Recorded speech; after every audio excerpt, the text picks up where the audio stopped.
আপনারা যে ভালোবাসে অনেক দূর দূরান্ত থেকে আসছেন, আমার ডাকে সাড়া দিচ্ছেন, এইটাই আমি লক্ষ কোটি টাকা খুশি। এর থেকে চাওয়া পাওয়া আমার মনে আর জীবনে আমি কিছু চাই না। আমি যতদিন পৃথিবীতে বাঁচি আমি যদি এরকমই কাজ করতে পারি, বিশ্বাস করেন আজকে যদি আমার মনে শয়তানি থাকতো, লক্ষ লক্ষ টাকা আমার অ্যাকাউন্টে, আজকে আমি কয়েক কোটি টাকার মালিক হতাম।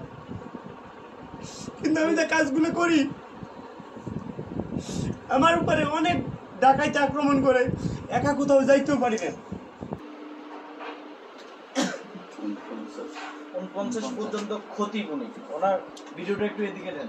উনি কিন্তু খতিব সাহেব একজন, আর মাওলানা সাহেব, কথা বুঝছেন? উনি একজন মাওলানা। আমার ভিডিওতে আপনি দেখছেন কিনা জানি না। আমারও দাদা। আপনারও দাদা। আসসালামু আলাইকুম দাদা, ভালো আছেন? জি। আমার এই দাদা আজকে 39 বছর পর্যন্ত শুধু মসজিদের খতিব, মানে জুমার নামাজ পড়া। আপনি বসেন না, বসেন বসেন বসেন, আপনি দাঁড়ান। এখন হয়েছে কি দাদা, আমি কাজ করি, ওই অসহায় পরিবারের পাশে থাকি, বিয়ে শাদী। এখন ধরেন দাদি তো বেঁচে আছে, এখন যদি মনে করেন দাদি না থাকতো, তার দাদার একটা না, এক মিনিট ভাই, কথা বলেন না। আপনাকে তো উদাহরণ দিচ্ছি, খারাপ পাইবেন না, কারণ দাদি নাই। এখন আপনি এটা ড্রেস চেঞ্জ করা লাগছে, অসুখ বিসুখে পড়তে পারেন, আপনার কে দেখবে? দেখার মতো তো একজন মানুষ লাগবে। এখন যদি দাদি না থাকে, আপনার দাদি একজন ম্যানেজ করে দিব, কারণ এমন একজন দিব যে তার বাচ্চা কাচ্চা হয় না, তো সে গরিব, সে গার্মেন্টসে কাজ করতে গেলেও বলবে কি যে লোক নাই, মানে লোক নিচ্ছে না, নতুন লোক তো নেয় না। এখন একটা বেনালা বিয়ে করতে গেলে বলে আমার 1 লাখ টাকা দেন। এখন আপনার মতো মানুষ যদি তাকে বিয়ে শাদী করে সংসার করে, সে ভাববে কি যে দাদা মরে যাওয়ার পরেও আমি তার বাড়ি খাই পড়ে সারা জীবন থাকতে পারবো, আলহামদুলিল্লাহ। সে ভাববে কি যে এই বাড়ি কাজের লোক। এই যে কাজগুলো করি, এটা কি ভালো না? ভালো না? মানে আপনাদের মতো বয়স্ক লোক কোথায় যাবে, কার কাছে যাই বলবে আমরা বিয়ে শাদী করবো? আমরা এই কাজগুলো করি। এখন দেখা যায় কি দাদা, পৃথিবীর সবচেয়ে শ্রেষ্ঠ ডাক্তার, তার কাছে যদি 100 রোগী যায়, 100 রোগী কি ভালো হবে বলেন? হয়তো 90 জন হবে, 10 জন হবে, নয় 10 জন বদনাম করবে। তা আমার কাছে যে 100 লোক আসবে, 10 জনের ভিতরে আমি মনে করি 8 জনকে যদি আল্লাহ কপালে লিখে থাকেন ভালো কিছু দিতে পারবো, আমি তো একদম মাধ্যম চেষ্টা করবো ভালো কিছু দেওয়ার জন্য। বাকি 2 জনকে দিলাম নয়, 2 জন কিন্তু বদনাম করে বেড়াবো, বুঝলেন? আপনি 100টা ভালো কাজ করবো আজকে, 100টা কাজের কোনো দাম নাই। একটা খারাপ কাজ হয়ে গেছে, ওইটা কিন্তু বদনাম হয়ে গেছে। হয়েছে না দাদা, বলেন ঠিক আছে না? আমি যে ধরেন একজনের আপনার বিষয়ে 10 জায়গা দৌড়াবো, আমার গাড়ির তেল খরচ আছে, আমি তো একা যাই না, আমার সাথে 5-7 জন লোক থাকে, আমার অফিসের লোক। একবেলা হোটেলে খাইতে গেলেও 5 জন লোকের 1000 টাকা খরচ হয়ে যাবে। এখন একজনের জন্য আমি মনে করেন 6 মাস আমার দৌড়াইছি। একটা চেয়ার দেন। এক মিনিট না, সমস্যা নাই। 6 মাস পর্যন্ত দৌড়াইছি দাদা, বুঝেন? না না দাদা, সমস্যা নাই। এখন 6 মাস পর্যন্ত একজনের পিছনে দৌড়াইছি দাদা। এখন লাস্টে আমি পারলামই না, কারণ তো চা পা বেশি। এখন পারলাম না। এখন সে বললো কি যে ভাই আপনি তো আপনার অগ্রিম একটা বিয়ে করাই দিয়ে 10,000 টাকা নেই, বুঝছেন? 5,000 টাকা আগে নেই, আর 5,000 টাকা বিয়ে হবে তারপরে। যারা গরিব অসহায়, দিন আনে দিন খায়, কৃষক, মাঠে কাজ করে, ভ্যান চালায়, রিক্সা চালায়, যাদের ইনকাম 20,000 টাকার নিচে, তাদের জন্য ফ্রি, আরও তাদের উপহার দিব। যারা একটু বড় লোক, তার কাছে 10,000 নেই, অনেকে 50,000। এমন লোক আছে যে এক লোক বিয়ে করে 5 লাখ টাকা আমাকে দিয়েছে। বিয়ে করারও 2 মাস পরে বলছে যে ভাই আমি তো এরকম অন্যায় করে ফেলেছি, ছোট ভাই তুমি আমার নাম্বার দিয়েছিলে, আমি তো সেই মেয়েকে বিয়ে করছি, এখন আমি তোমার কাছে ক্ষমা চাই, তোমার উপহার আছে। আমি বলছি না, আপনি বলছেন আপনি আমার বাড়ি উপহার লাগবে, এই ঠিক। সে আমার বাড়ি এরকম আমার মতো প্রাইভেট কার নিয়ে আমার নগদ 5 লাখ টাকা দিয়েছে, না দিলে কষ্ট হবে, খুশি হয়ে দিচ্ছে। এটা কি নেওয়া যাবে না? যাবে। এখন এই যে আমরা যে বলি, আগে যদি আমরা কিছু না নেই, আমরা বিভিন্ন জায়গাতে দৌড়াবো। একটা আপুর সাথে ফোনে কথা বলতে গেলে তো টাকার প্রয়োজন আছে না? না দাদা বলেন। তাই একজনের বিষয়ে আমি 10 জায়গা দৌড়ালাম, 10 জন আইসে, 8 জনের কাজ হয়ে গেছে। তারা তো জীবনে আর আমার কাছে আসবে না। তারা কিন্তু লাফাই বেড়াবে না যে আমি রাজু ভাই তুমি বিয়ে করছি। এবার যে 2 জনের হইলো না, ওই 2 জন তো বদনাম করে বেড়াবে।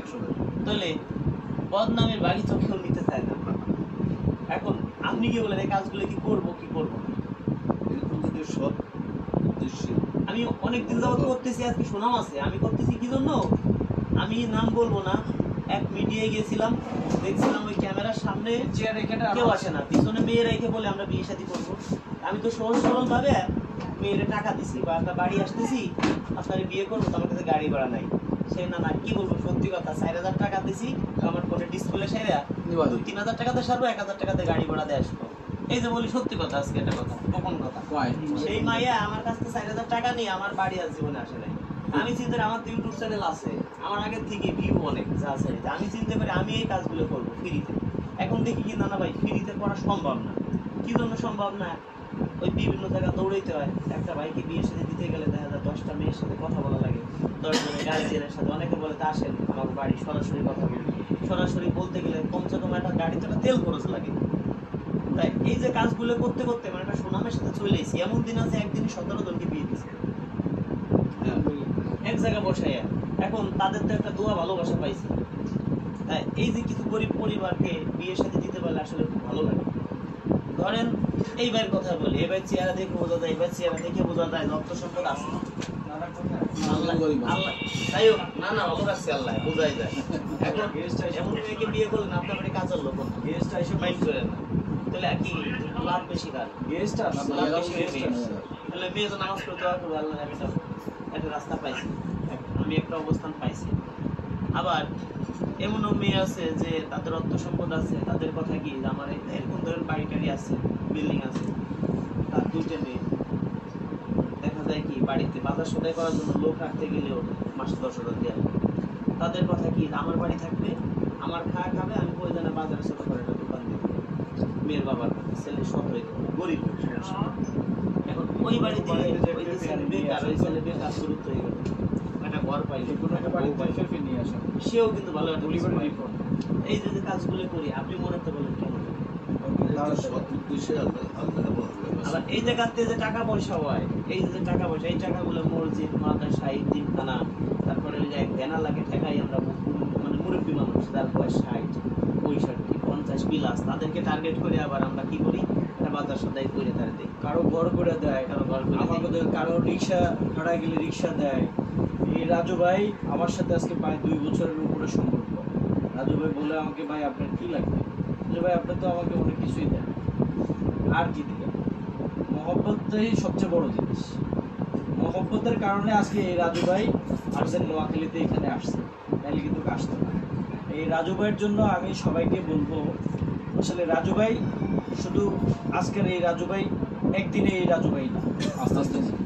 তবে এই রাজু ভাই অনেক স্টেক করে আজকে এই রাজু ভাই এখানে আসছে। আমি আপনাদেরকে বলতে চাই, সততার সাথে যারা থাকবে, সততার মধ্যে থাকবে, ইনশাল্লাহ এই রাজু ভাইয়ের মতোই তারা আগে বাড়বে, রাজু ভাইয়ের মতোই থাকবে। এর মধ্যে আমি বলতে চাই, আমার দাদা কিছু কথা বলবে। আমার দাদা একজন মাওলানা মানুষ, উনি আমাদের এখন বর্তমানে জামে মসজিদের, নলুয়া জামে মসজিদের খতিব, উনি কিছু কথা বলবেন। ওনার দিকে আসসালামু আলাইকুম। সম্মানিত মেহমানবৃন্দ, সম্মানিত দূর দূরান্ত থেকে আগত বা প্রত্যন্ত থেকে আসা মেহমানবৃন্দ, আজকে আমি আপনাদের প্রতি খুবই খুশি এবং আনন্দিত হয়েছি। কিন্তু আপনারা কিছু কথা রাজু সাহেবের মুখে শুনলেন। উনি মানুষের দুঃখে দর্দে, বিপদে আপদে এবং মসজিদ মাদ্রাসা এবং এতিম যারা অসহায়, এদের পাশে উনি যে পাশে দাঁড়ান, এটা সকলের পারে না, সকলের পক্ষে সম্ভব হয় না, সকলেই পারে না। তো আমি মহান সৃষ্টিকর্তার কাছে, আল্লাহর কাছে ওনাদের জন্য যারা এই সমস্ত কাজগুলি করছেন, এই সমস্ত কাজগুলি নবী রাসূলেরা করেছে, এই সমস্ত কাজগুলি সাহাবায়ে কেরাম করেছেন, এই সমস্ত কাজগুলি তবে তাবিঈন, সাহাবায়ে আজমাইন, খুলাফায়ে রাশিদিন এবং আলেম উলামা বুজুর্গ, এরাই এই সমস্ত কাজ করছে। এই সমস্ত কাজগুলি ওনাদের থেকে শিখি রাজু ভাই যখন নাকি এই কাজের মধ্যে আসছেন এবং ওনার কিছু কথাবার্তা শুনলাম এবং নিজেই অসহায় গরিব যারা বিবাহ শাদী করতে পারতেছে না, বিবাহ শাদী যে সমস্ত মেয়েদের করতেছে না, এবং মসজিদগুলি যে উনি বিশেষ করে দান সদ্গা করতেছি, এই জন্য এটা বড় উত্তম কাজ আল্লাহর কাছে। মান বানা লিল্লাহি মসজিদান বানাল্লাহু বাইতান ফিল জান্নাহ, যে ব্যক্তি দুনিয়াতে একটা মসজিদ করলে আল্লাহ সুবহানাহু ওয়া তাআলা জান্নাতে তার জন্য একটা ঘর বানান। একদম এতিম মানুষ, রাসূল করিম সাল্লাল্লাহু আলাইহি ওয়াসাল্লাম এতিম ছিলেন। এখন উনিও এই রাজু সাহেব এতিমের পাশে দাঁড়িয়েছে। সাহাবায়ে কেরামরা এতিমের পাশে দাঁড়িয়েছেন। এতিমের মাথায় হাত দেওয়া, এতিমের মাথায় হাত বুলাই দেওয়া।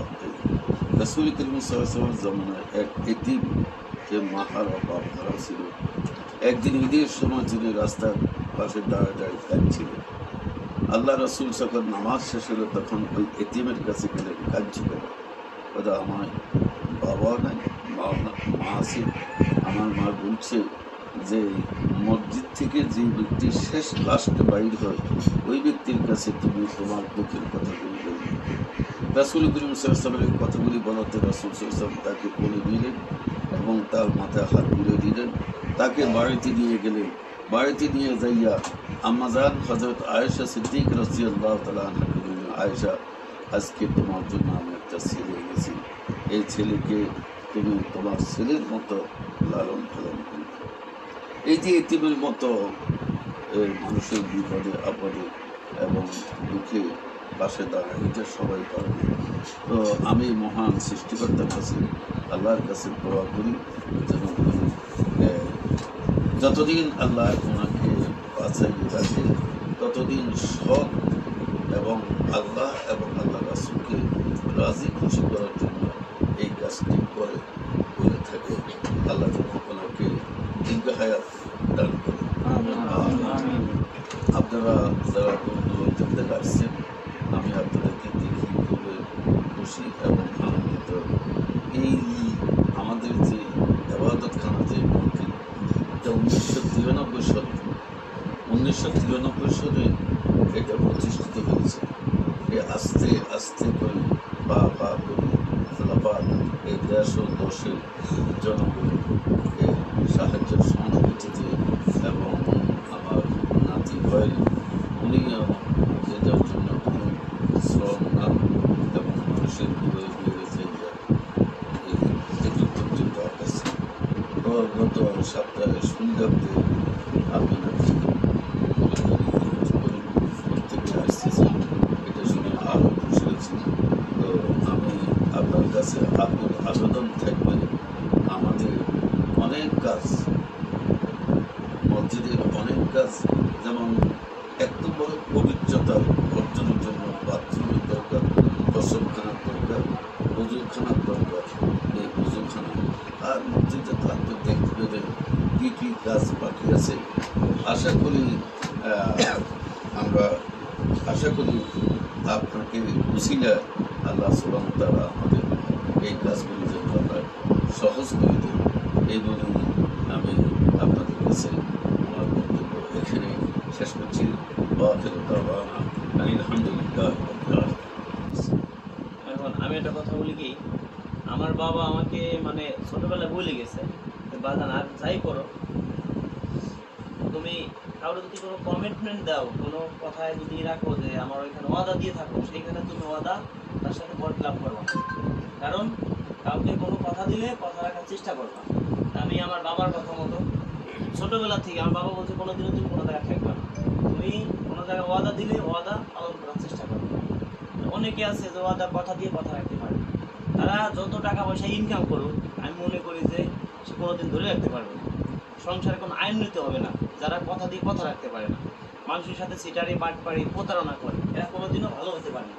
তাই আমি চেষ্টা করি কাউকে কোনো কমিটমেন্ট দিলে যে আমি সেইখানে থাকার জন্য যত চেষ্টা করি। দেখেন আমার যারা কথা দিছে, আসলে লক্ষ কোটি টাকা দিয়ে মানুষের মন কিনা যায় না, সামান্য একটু ভালোবাসা দিয়ে কিনা যায়। তা দেখেন আসলে লক্ষ কোটি টাকা দেওয়া না সম্ভব না। দেখেন কত দূর দূরান্ত থেকে আসছে। দেখেন আপনি আসছেন কোথা থেকে?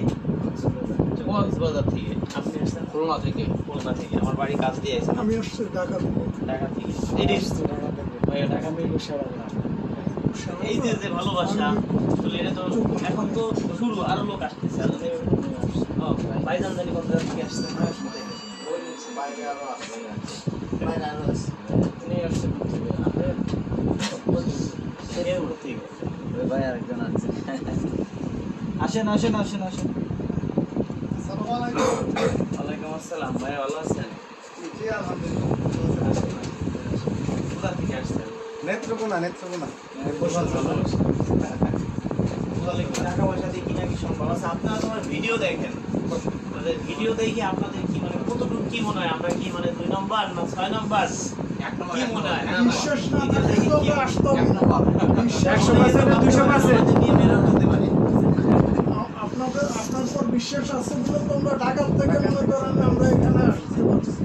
ঠিক আছে ঢাকা থেকে আসতে পারছি আমরা আপনার পর বিশ্বাস এটাই তো ভালোবাসা আছে ভাই। আমরা আমিও তো ভিডিও শুনেন দেখছি, আপনারা খালি আপনাদের বিশ্বাস রাখলে বিশ্বাস চলবে করি। না আমারও তো চেষ্টা থাকতে হবে যে আপনারা তো কষ্ট করে আমার উপরে বিশ্বাস করে আসছেন আমি যেন বিশ্বাস আপনার কাছে এই দোয়াটা চাই যে আপনাদের বিশ্বাসটা যেন আমি ধরে রাখতে পারি আপনারা যে যে নিয়তে আইছেন যে স্বপ্ন নিয়ে আইছেন আল্লাহর কাছে চাই এই স্বপ্নটা যেন আমি বাস্তব করতে পারি আপনাদের এই দোয়াটাই আমি আপনাদের কাছে চাই এর থেকে আসলে চা পাওয়া কিছু নেই এইটাই তো আমরা আমি যদি আপনাকে ভালো কিছু দিতে পারি আমার তো পকেট থেকে দিব না দিব না আমি চেষ্টা করব আপনি একটা স্বপ্ন নিয়ে আইছেন আপনার স্বপ্নটা যেন বাস্তব করতে পারেন আপনি না শুধু ধরেন ডাইন হাতও আমার বাম হাতও আমার একটা আপু আসে অনেক স্বপ্ন নিয়ে যে আমার এলাকায় অনেক ছেলেপিলে আছে দেখি রাজুবের কাছে যাই দেখি যদি ভালো কিছু পাই কেউ কিন্তু খারাপের আশা আসে না তাই একটা ভাইও অনেক আশা করে আসে যে রাজুবের কাছে গেলে হয়তো কিছু পাইতে পারি কারণ দেখা যায় তার এলাকায় তার এক ভাই আমার মাধ্যমে ভালো কিছু পাইছে কারণ সেও ওই আশা করে আইছে এখন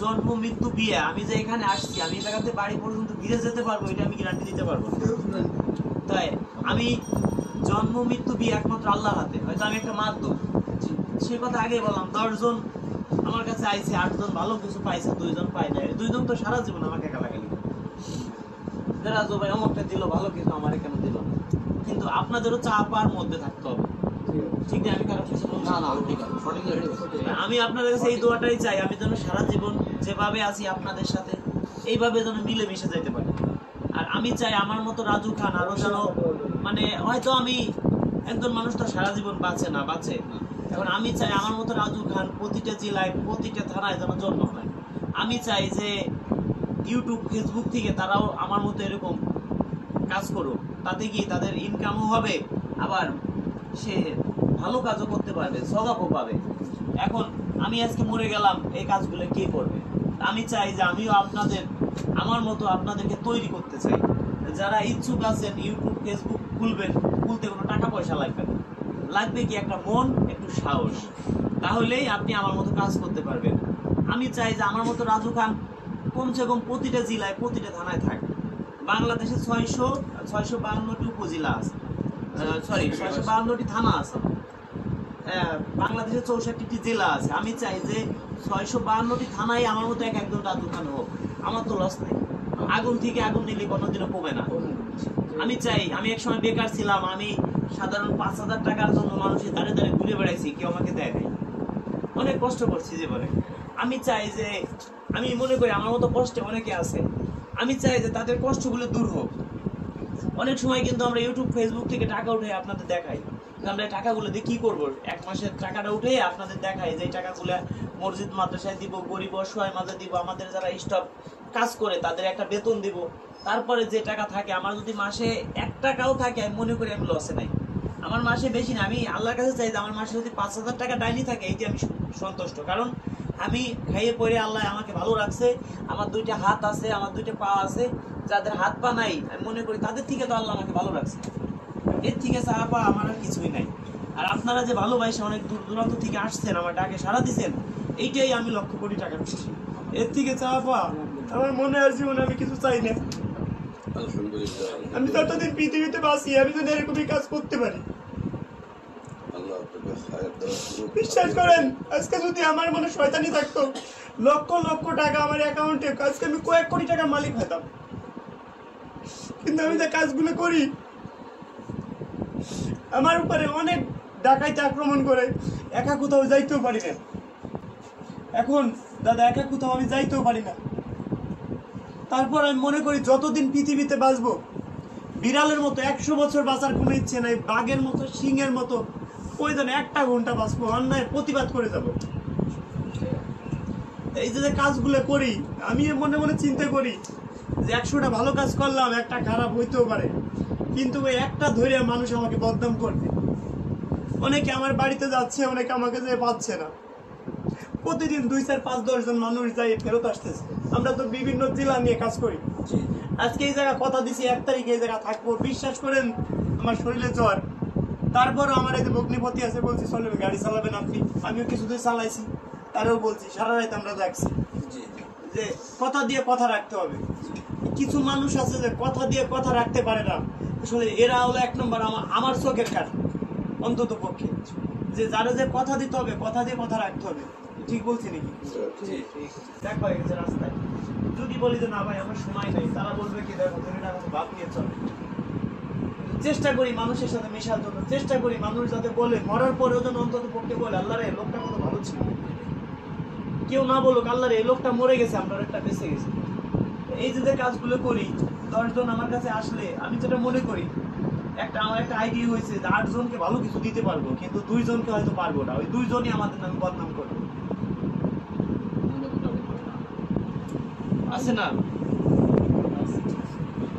আর আমি একটা ভিডিও ছাড়া মাত্র এত পরিমাণ শেয়ার হয়, এত পরিমাণ লাইক কমেন্ট হয়, আসলে এইটাও কিন্তু একটা ভালোবাসা, অন্তর দিয়ে ভালোবাসেন। এখন এমনও আছে যে আমার কারণে অনেকে চিটার বাটপাড়া পালা করে যাচ্ছে। কিভাবে? ধরেন আজকে এই ভিডিও ছাড়লাম, ভিডিওর কমেন্টে নাম্বার দিবে, নাম্বার দিলে ভাবে রাজু ভাই ফোন দিবে। ওই নাম্বারে কি করে আমি বলি যে আমরা কিন্তু কাউকে ফোন দেই, কেউ নাম্বার দিয়েন না। কিছু লোক আছে ইমো খুলে আমার নামে, হোয়াটসঅ্যাপ খুলে আমার ছবি দিয়ে খুলে তাদেরকে ফোন দিয়ে বলে যে আমাকে টাকা দেন, অ্যাডভান্স করেন। তাকে অ্যাডভান্স করে পরে ধরে রাজু ভাই।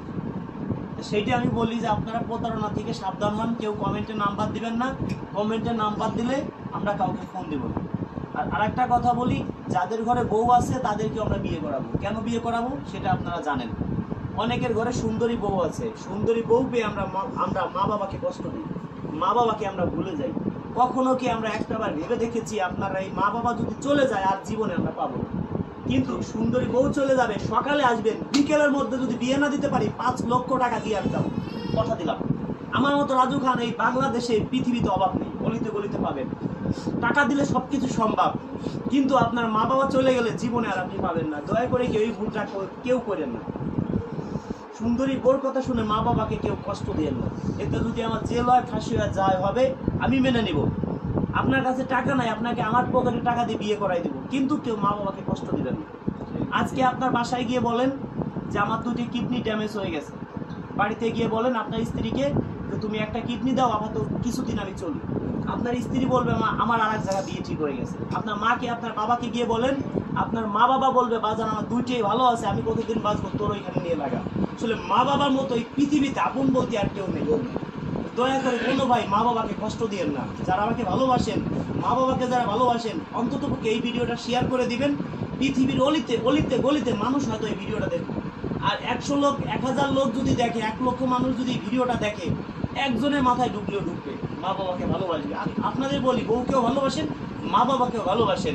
আমি নিজেই অনেককে দেখছি যে সুন্দরী বউ পাওয়ার পর মা বাবার খোঁজ খবর নেয়, যে মা বাবা শত্রু, অনেক বছর যাবত মা বাবা আপনার শত্রু, মানে সেটাই মনে হয় মাথার একটা বোঝা। কিন্তু আপনি একটা জিনিস ভাবেন, আপনার যে ছেলে মেয়ে আছে অনেকের, আপনি ভাবেন আপনি আপনার ছেলে মেয়ে সন্তানকে ভালোবাসতেছেন, ঠিক তেমন আপনাকেই আপনার মা বাবা ভালোবাসেন ছোটবেলা, এখন আপনাকে ভালোবাসে। সেই কারণে কেউ মা বাবাকে কষ্ট দিবেন না যারা আমাকে অন্তর দিয়ে ভালোবাসেন। আর যদি আমাকে মন প্রাণ দিয়ে ভালোবাসেন, এই ভিডিওটা সর্বোচ্চ শেয়ার করে দিন, হয়তো মানুষ কিছুটা সচেতন হবে। আর যদি কারো এলাকায় কোনো একদম গরিব নিঃস্ব মানুষ থাকে, একদম অসহায়, সঠিক তথ্যটা আমাদেরকে দিবেন। আমরা চেষ্টা করব পৃথিবীর বাংলাদেশের ভিতরে যে জায়গায় হোক আমরা সে জায়গায় যাওয়ার জন্য। আমরা পাসপোর্ট করতেছি, আমরা ভিসা করতেছি, প্রয়োজন হয় আমরা আরও কয়েক রাষ্ট্রে যে কাজগুলো যেন করতে পারি, সেই দোয়াটা আপনাদের কাছে চাই। আমার ভিডিওটা শেয়ার করে দিবেন, প্লাস সাবস্ক্রাইবার করে রাখবেন, আর পেজটি ফলো দিয়ে পাশে থাকবেন। ধন্যবাদ সবাইকে ভিডিওটা শেষ পর্যন্ত দেখার জন্য।